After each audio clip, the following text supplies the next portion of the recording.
Subscribe now and press the bell icon. Never miss an update. Hello students, welcome to our YouTube channel SB Academy in mathematics. अब resistance को parallel में भी जोड़ के देख लिया और सीरीज में भी जोड़ के देख लिया। ठीक, अब हम लोग देखेंगे कि इसके क्या एडवांटेज हैं, क्या लाभ है, कि सीरीज में जोड़ने से क्या होगा और पैरेलल में जोड़ने से क्या होगा। ठीक, तो हम लोग देखेंगे इसको पहले हम इसका सर्किट बनाएंगे दोनों का अलग अलग, फिर हम लोग कंपेयरली डिस्कस करेंगे।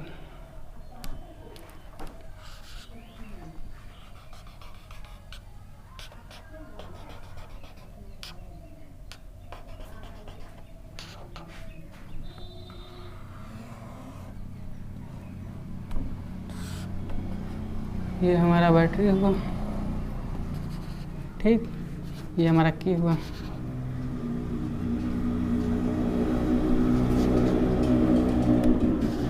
ये हमारा मीटर हुआ, ये सिरा पॉजिटिव और ये निगेटिव। मान लिया बैटरी का जो पोटेंशियल डिफरेंस है वो भी है।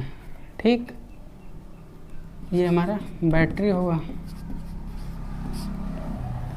ये रेजिस्टेंस मान लेते हैं R1 है, ये R2 है और ये R3 है। स्विच और यहाँ पे वोल्टेज कितना कितना होगा अलग अलग तीनों का, तीनों रेजिस्टेंस में। ये V1, ठीक है, दो सिरों के बीच वोल्टेज V1, इसमें दो सिरों के बीच वोल्टेज कितना होगा, पोटेंशियल डिफरेंस V2, और इसमें हम लोग देखेंगे कितना होगा, मान लेते हैं कि ये V3 है। ठीक है, यानी कि बैटरी का जो टोटल पोटेंशियल डिफरेंस है वो भी है। रेजिस्टेंस R1 के दो सिरों के बीच जो हमारा पोटेंशियल डिफरेंस वो V1, R2 के दो पॉइंट्स के बीच हमारा जो पोटेंशियल डिफरेंस वो V2 है, और R3 के दो पॉइंट्स के बीच पोटेंशियल डिफरेंस V3 है। ठीक है, हम लोगों ने यहाँ स्विच को ऑन किया, करंट ऐसे बहेगा, टोटल करंट मान लेते हैं I है। ठीक है, टोटल करंट I है और यहाँ से करंट I ही जाएगा, यहाँ पे अलग अलग, यहाँ पे टोटल करंट I R1 के थ्रू पास करेगा, R2 के थ्रू भी और R3 के थ्रू भी। ठीक है, फाइनली यहाँ से I करंट निकल जाएगा। फिर अब हम लोग, ये तो हुआ सीरीज में है। ठीक है, इन सीरीज। अब हम लोग पैरेलल को भी बना लेते हैं, फिर डिस्कस करेंगे दोनों को एक साथ।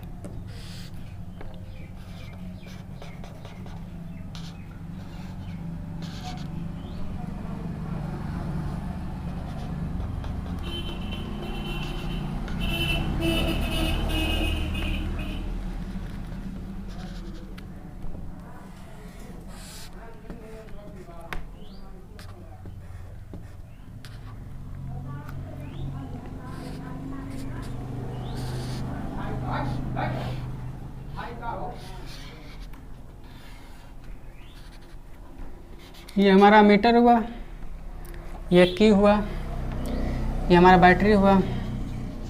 ठीक है, बैटरी का पोटेंशियल डिफरेंस भी, ये जो हमारा रेजिस्टेंस, इसको R1 मान लेते हैं, इसको R2 मान लेते हैं और इसको R3 मान लेते हैं।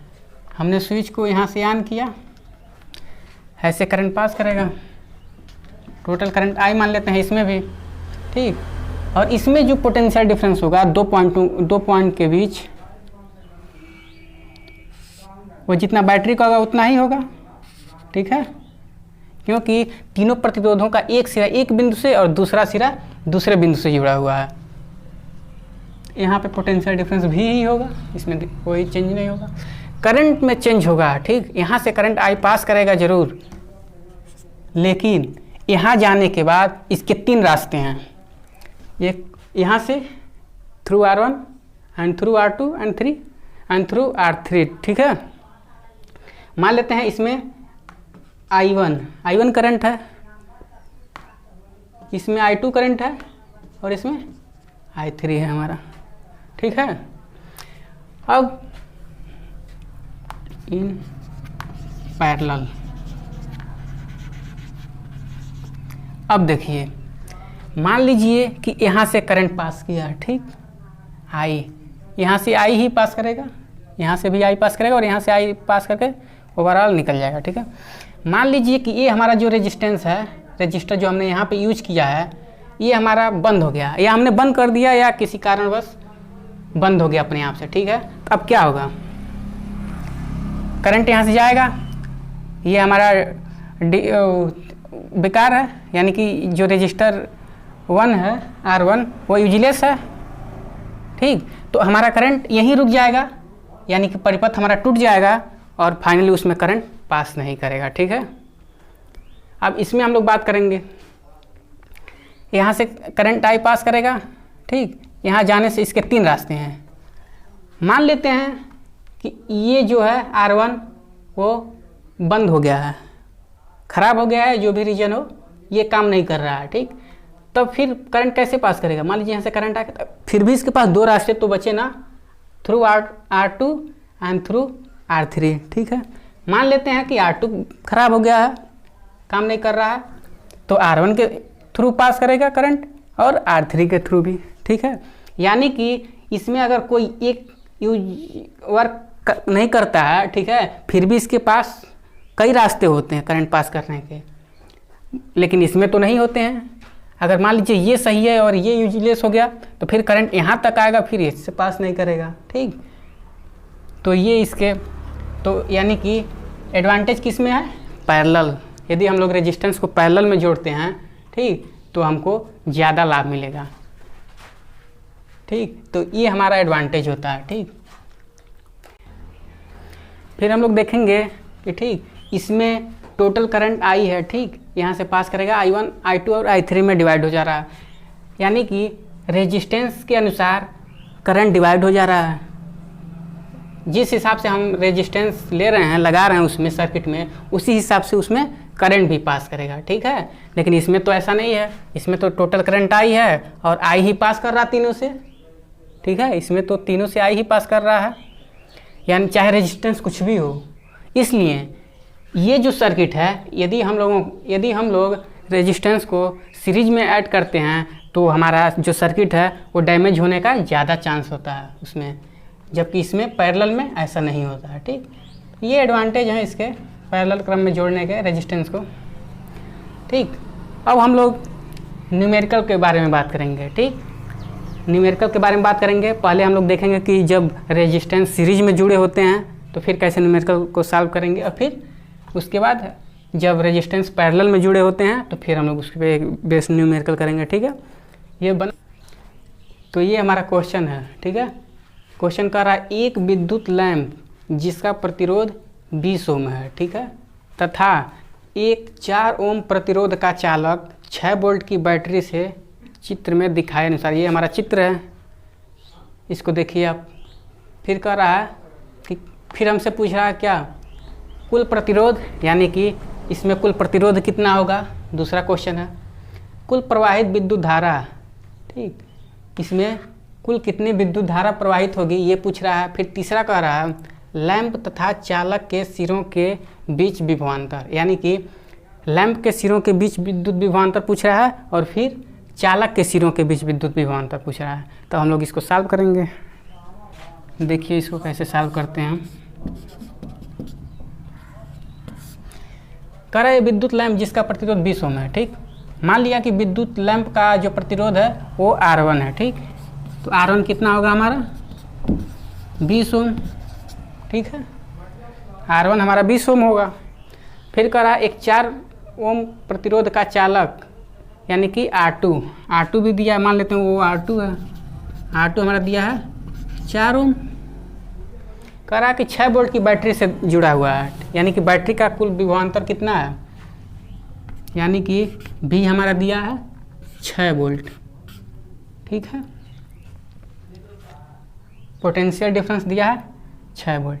अब पहले क्वेश्चन को सॉल्व करेंगे ये, ठीक है। ये हमारा कह रहा है कुल प्रतिरोध कितना होगा। R1 हमारा दिया है 20 ओम, R2 दिया है 4 ओम, ये R2 हुआ, और जो विद्युत लैंप में जो रेजिस्टेंस है R1 वो 20 ओम है। तो दोनों सीरीज में जुड़े हुए हैं, ठीक। दोनों रेजिस्टेंस जो है वो सीरीज में जुड़े हुए हैं। तो सीरीज का फार्मूला अभी हम लोगों ने ऊपर डिराइव भी किया था इसके पहले। तो क्या होता है उसका इक्विवेलेंट रेजिस्टेंस, होता है total resistance R equal to R1 plus R2, ठीक है। R1 हमारा दिया है 20 ओम प्लस R2 दिया है 4 ओम इक्वल टू 24 ओम, ठीक है। ये पहला हमारा आंसर होगा, इसको हम लोग ने सॉल्व कर लिया। अब दूसरा हम लोग देखेंगे, दूसरा कह रहा है कुल प्रवाहित विद्युत धारा, इसमें कुल विद्युत धारा पूछ रहा है। कुल प्रतिरोध हमारा 24 ओम हो गया और हमारा वोल्टेज है 6 वोल्ट, ठीक है। तो फिर हम लोग विद्युत धारा निकाल लेंगे।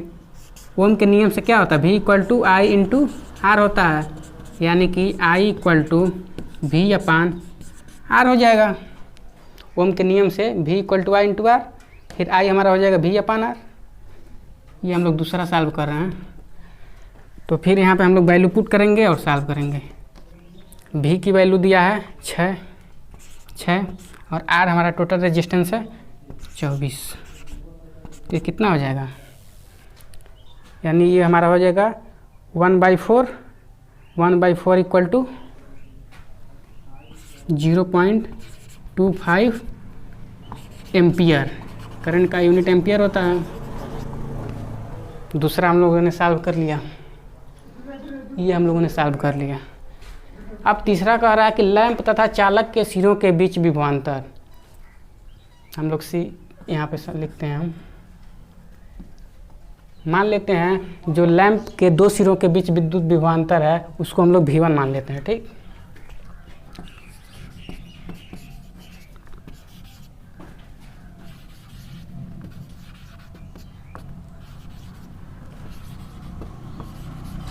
Difference between 2 point of lamp, ठीक है। उसको हम लोग मान लेते हैं V1।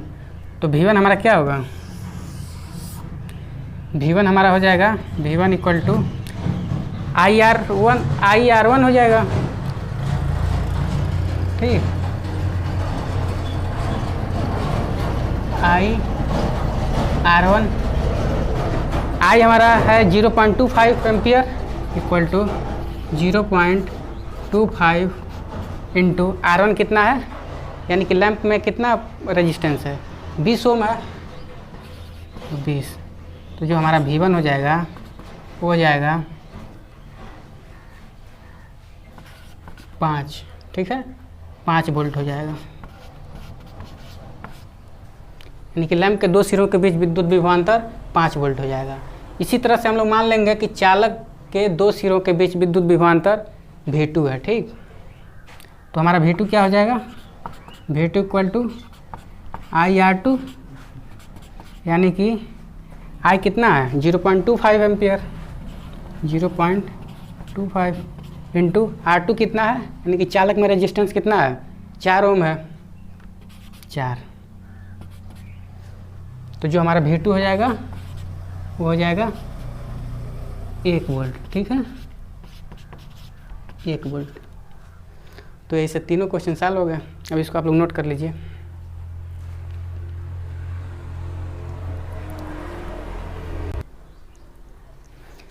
तो ये हमारा दूसरा क्वेश्चन है, ये पैरेलल कॉम्बिनेशन पर बेस्ड है। मान लीजिए प्रतिरोधकों R1, R2, R3 के मान क्रमशः 5 ओम, 10 ओम और 30 ओम है, ठीक है।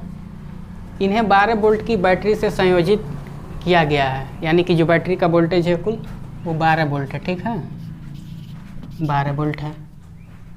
फिर कह रहा है प्रत्येक प्रतिरोध से प्रवाहित होने वाले विद्युत धारा को ज्ञात करना है यहाँ पर।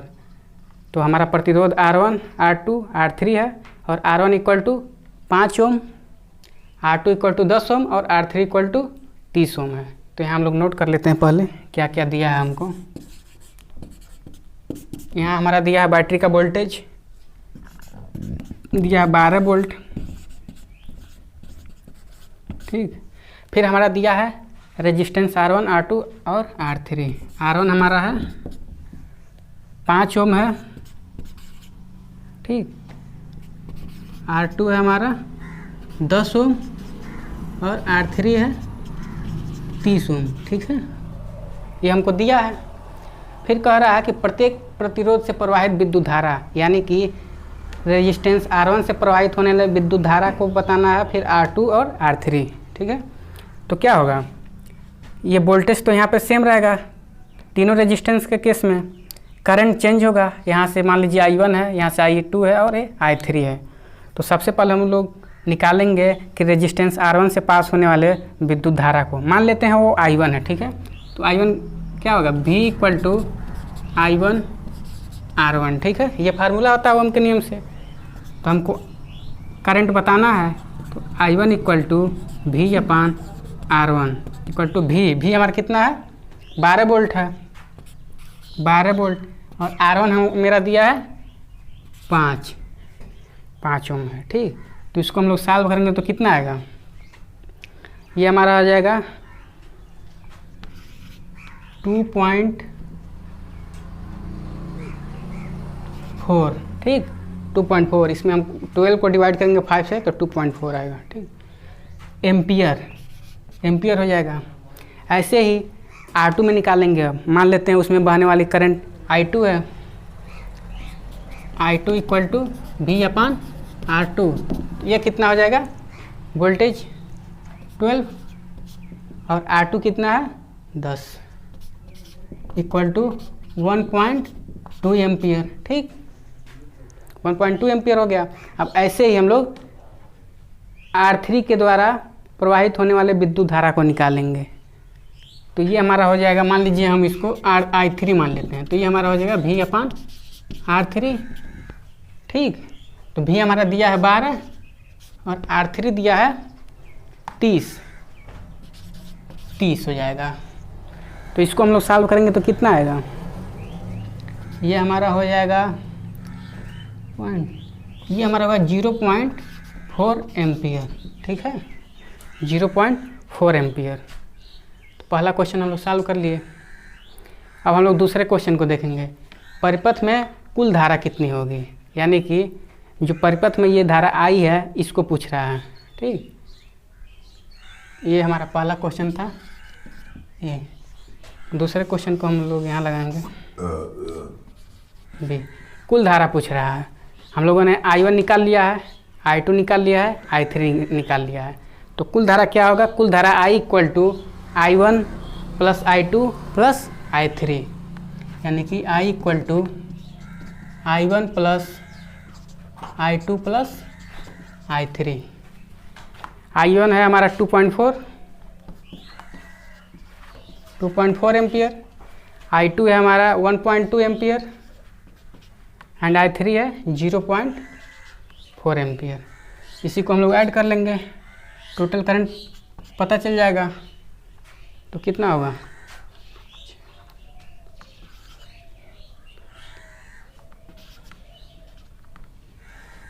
4। ठीक है, टोटल करंट हो जाएगा 4 एम्पियर। परिपथ में कुल 4 एम्पियर धारा बहेगी। ठीक है, ऐसे हम लोग दूसरा भी कर लिए। अब कह रहा है कि परिपथ का कुल प्रतिरोध क्या होगा। हम लोग देख रहे हैं कि ये तीनों रेजिस्टेंस पैरेलल में कंबाइन हुए हैं। ठीक है, R1, R2 और R3। तभी हम लोगों ने इसके पहले पढ़ा है कि जब प्रतिरोध समांतर क्रम में जुड़े होते हैं तो उनको कैसे ऐड करते हैं। तो कैसे करते हैं,